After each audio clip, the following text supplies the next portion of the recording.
Ibong Adarna. Muling isinalaysay ni Virgilio S. Almario. Muling iginuhit ni Jordan Santos. Orihinal na guhit ni Gualberto Ortega. Noong araw sa kaharian ng Berbania, may isang hari na may 3 anak na lalaki. Si Don Pedro ang panganay. Don Diego naman ang pangalan ng pangalawa. At si Don Juan ang bunso sa 3 prinsipe. Maligaya sana ang buong kaharian nang biglang magkasakit ang Haring Fernando.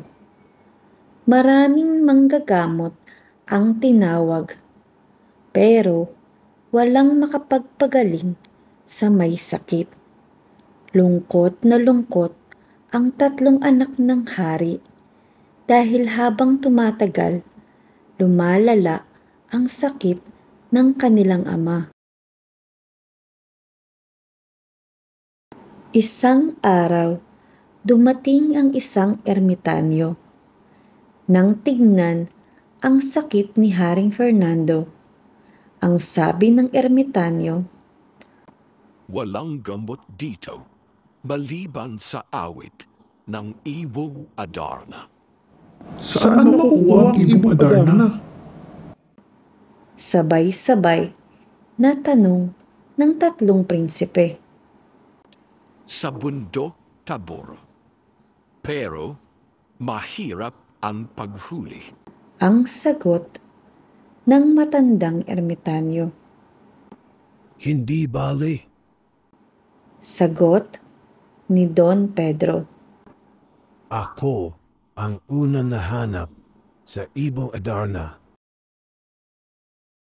Katakot-takot na hirap ang pinagdaanan ni Don Pedro sa paghahanap sa Ibong Adarna. Maraming bundok at gubat siyang narating, pero hindi niya nakita ang bundok Tabor. Nagtiis siya ng maraming gutom at pagod bago niya nakita ang bundok na hanap niya. Sa bundok Tabor, nakita ang Ibong Adarna sa isang magandang punong kahoy. Piedras Platas ang tawag sa punong iyon. Tuwing gabi, umuuwi ang Adarna sa puno para matulog. Naghintay si Don Pedro sa ilalim ng puno. Balak niya, pag natulog ang Ibong Adarna, sa kanya aakyatin ang puno para hulihin ang ibon. Dumating ang Ibong Adarna sa Piedras Platas. Magandang-maganda ang Ibong Adarna. Daig ang reyna sa ganda ng kanyang balahibo. Bago matulog, umawit ito ng 7 ulit. At 7 ulit din na nagpalit ng magagandang kulay ang kanyang balahibo. Dahil sa ganda ng kulay at awit ng Adarna, hindi napigilan ni Don Pedro ang antok. Masama iyon dahil bago matulog, umiipot ang Adarna at ang malalaglagan ng ipot ay nagiging bato. Nang mangyari ito, naging bato si Don Pedro. Sumunod si Don Diego kay Don Pedro. Nagtiis din siya ng maraming gutom at hirap bago narating ang Piedras Platas.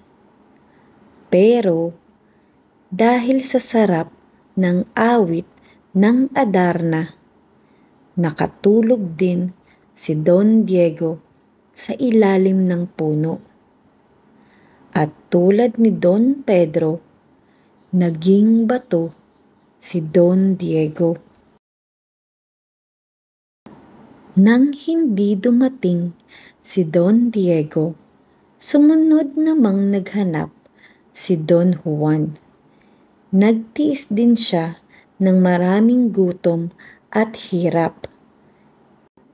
Isang matandang ketongin ang nasalubong niya sa daan. "Amang!" Pakiusap ng matanda kay Don Juan. "Pahingi naman ng konting tinapay at tubig." Naawa si Don Juan. Tila mamamatay sa hirap ang matanda. Ibinigay niya sa matandang ketongin ang kanyang natitirang tinapay at tubig. Biglang nagbago ang anyo ng matandang ketongin. "Salamat, Don Juan." Nasisiyang sabi nito. Dahil sa iyong kabutihang loob, tutulungan kita. Alam ko kung paano mo mauhuli ang ibong Adarna. Ang mabubuting tulad mo lamang ang maaaring humuli sa Adarna. Tinuruan ng matanda si Don Juan ng gagawin. Pagkatapos, binigyan niya si Don Juan ng 3 bagay: kalamansi, labaha, at isang bote ng agua bendita. Tuwang-tuwa at nagmamadaling pinuntahan ni Don Juan ang bundok na tirahan ng ibong Adarna. Nang dumating ang Adarna, nakahanda na si Don Juan. Pinilit niyang labanan ang antok habang umaawit ang ibon. Pag inaantok na siya, hinihiwa niya ng labaha ang braso, at pagkaraan ay pinapatakan ng kalamansi. Dahil sa kirot, nanatiling gising si Don Juan, at pag-ipot ng Adarna, nakailag si Don Juan.